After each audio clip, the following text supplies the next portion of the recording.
বিসমিল্লাহির রহমানির রহিম। আসসালামু আলাইকুম। এই যে এগুলো হচ্ছে দুধ কচু।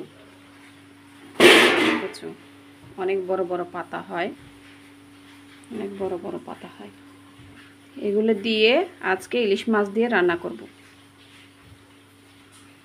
এখন আমি তেলের ভিতরে পেঁয়াজ রসুন ভেজে নিলাম।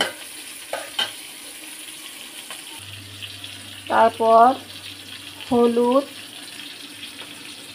মরিচের গুঁড়া, মশলার গুঁড়া দিয়ে দিলাম,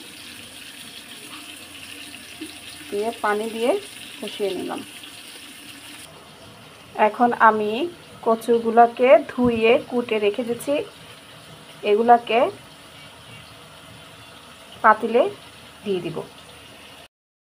এখন আমি কচুগুলোকে হাঁড়ির ভিতরে সিদ্ধ করতে দিয়ে দিলাম মশলাপাতি দিয়ে।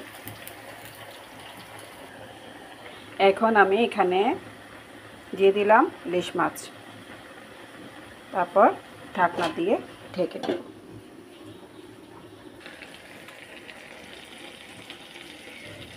রান্না করে ফেললাম কচু দিয়ে ইলিশ মাছ।